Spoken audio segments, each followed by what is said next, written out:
pagimbas sa pantun kayo mabisawa. The Bajau are a nomadic sea people. They can be found in parts of Southeast Asia, such as Malaysia, Indonesia, and the Philippines, and number perhaps not much more than 100,000 people. Traditionally, the Bajau even today always live on the sea. Back in the 1960s and before, all Bajau lived in houseboats.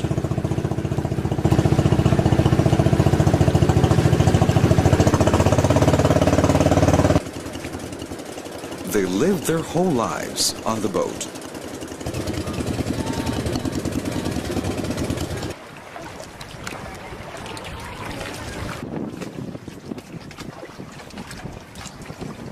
Cooking and washing their clothes.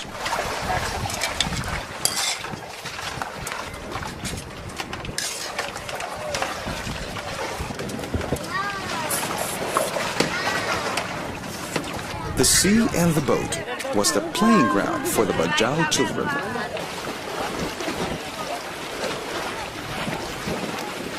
Even then, the Bajau lived as a tribe community of usually 6 to 12 houseboats in a tribal group. At that time, they often moored in lagoons off the many coastline islands of the Sulu Sea that stretched from Mindanao to Borneo, like island stepping stones across this vast sea area.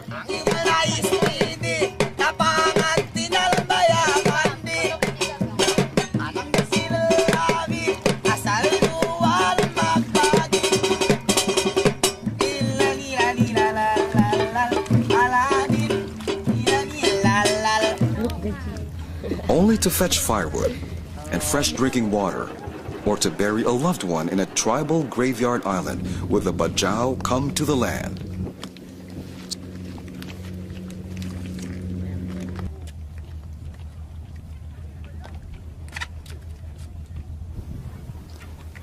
Sometimes also, an old Bajau would be left on a deserted island alone to die. Such was life for the Bajau nomadic sea people not so long ago.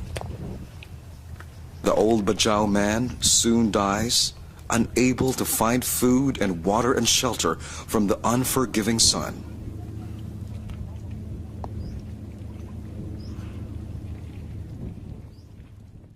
A Bajau man's son comes and places a replica of a Bajau bangka boat upon this man's grave, in the hope that this Bajau man will sail to a better place in the next life.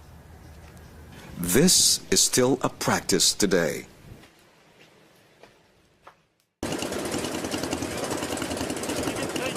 Living at sea poses many dangers, not just from the many constant typhoons that often inflict much death and destruction in these waters.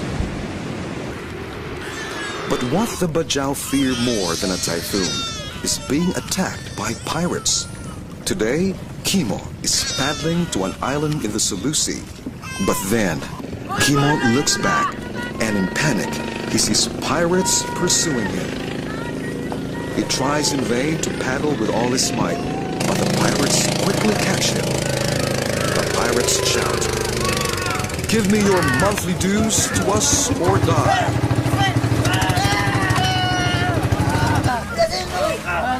Helpless and passorless, Kimo tries to defend his family, but he is fatally injured by the pirates and is thrown into the sea.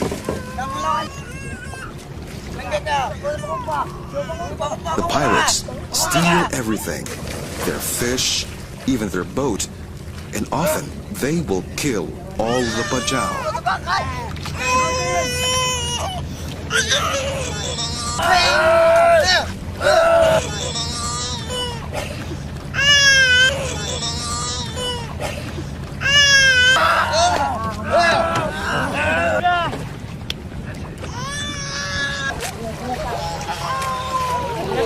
But it is too late for Kimo, Papaya, and their baby to pay the pirates, for baby's cry is no more.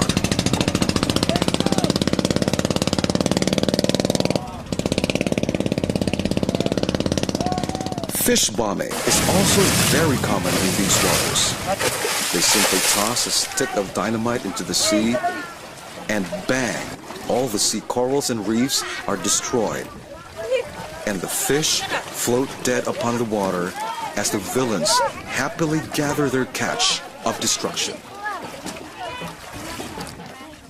Pirate-infested waters of Sulusi have driven many Bajau further to shore, and even as far as Cebu in central Philippines or north to Manila. Here in Cebu, the Bajau have long since abandoned their traditional houseboats, and most of them now live in stilted huts in coastal regions of Southeast Asia, like the Philippines, Sabah, Malaysia, and Indonesia. In Cebu, most Bajau men are still trying to fish for a living, but that can be a hit or miss. So hungry, the children go to the market to scavenge and beg for discarded rotten fruits and then sell the leftover to their fellow Bajau villagers. The Bajau are famous for their diving skills. Women and children dive for a peso coin tossed overboard by passengers at the port of Cebu.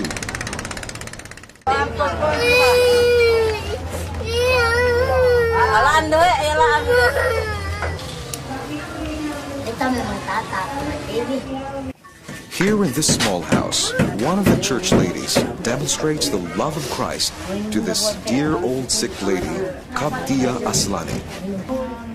Rachel spoon feeds her with special nourishment milk.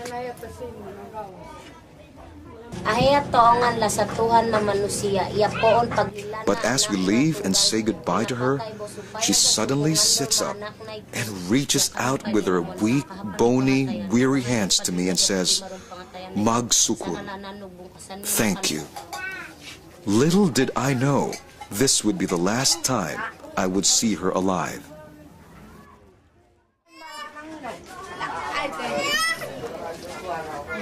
Within a matter of days, this dear elderly lady Kaptia was dead.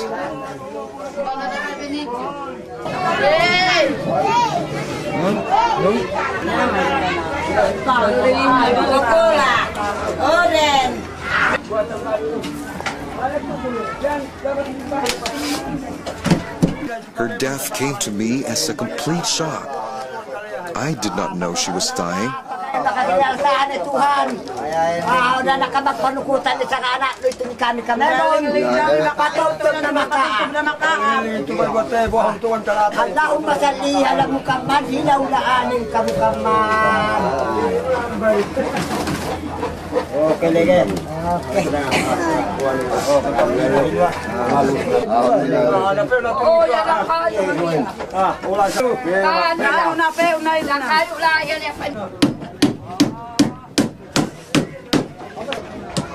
Tukul. Ito, sunod ng... Ito. Ang lalo. Ito na ang sigana.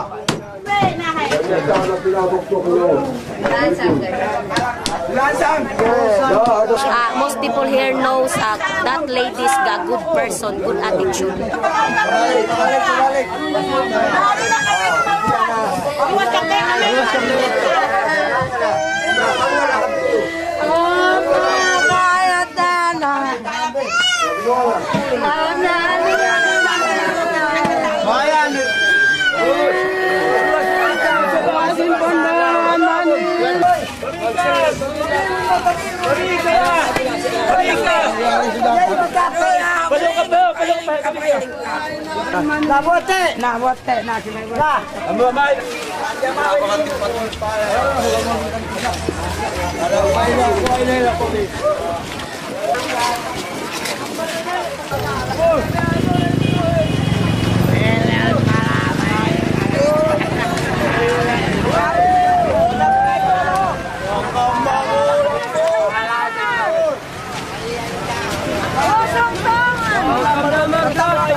graveyard area is now only a few square meters because much of the former area is now being stolen by others. This lot is already full. But look at this. Destiny digs a small hole in the grave of his baby brother and feeds it with baby milk powder.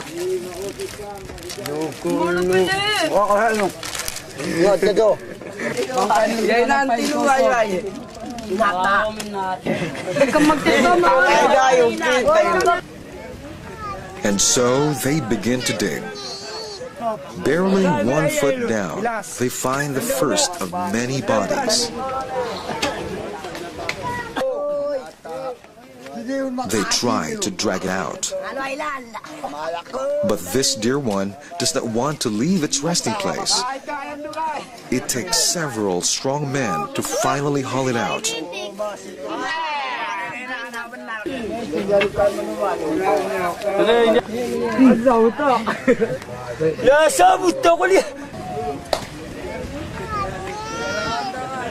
This process is repeated as 2 to 3 more still decomposing bodies are dragged out of their grave, still draped in their malongs, the favorite clothing of the Bajau. It's hard to look and breathe the stench of death's aroma. Some of the Bajau men make fun of the skull, placing a cigarette in its mouth. It's a gesture to them, but it's futile and disgusting and heartbreaking to me. Finally, after a long dig, they cannot go deeper.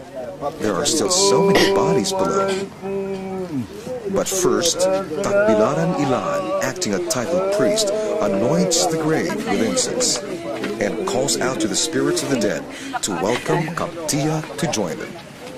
The coffin is placed inside the grave pit. The grave is just deep enough to cover the lid of the coffin. Then the old grave garments and bones of others on top. The Bajau believe she's now in close company and communion with her dead ancestors. Finally, they place a carving of Kaptia upon her grave. And then, a beautiful small green mirror beside the carving. We use the mirror for the second life and for the style and for her beauty. But then, I'm horrified as one of the men smash it, shattering the looking glass into pieces. We broke the mirror so grave robbers cannot steal it.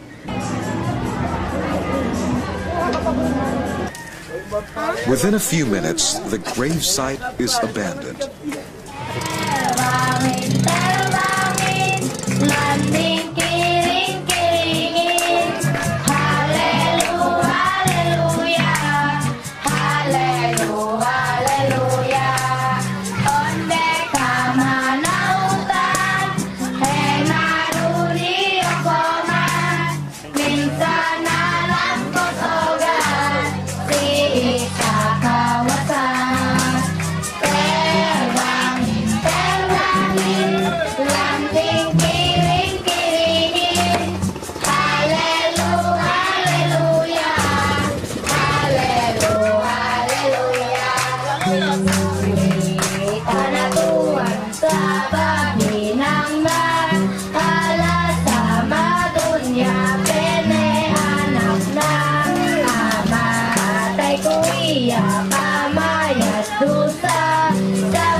Traditionally, the Bajau even today always live on the sea.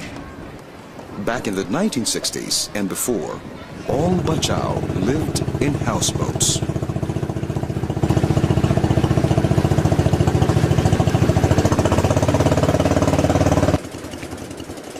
They lived their whole lives on the boat.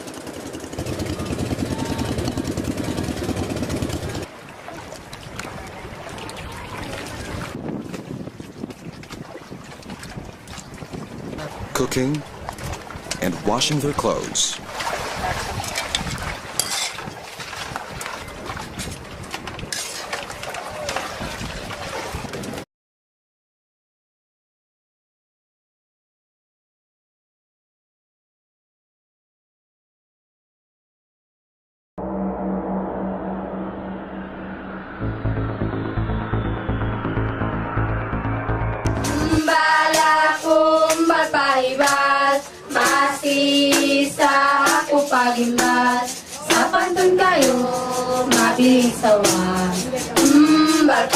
The Bajau are a nomadic sea people.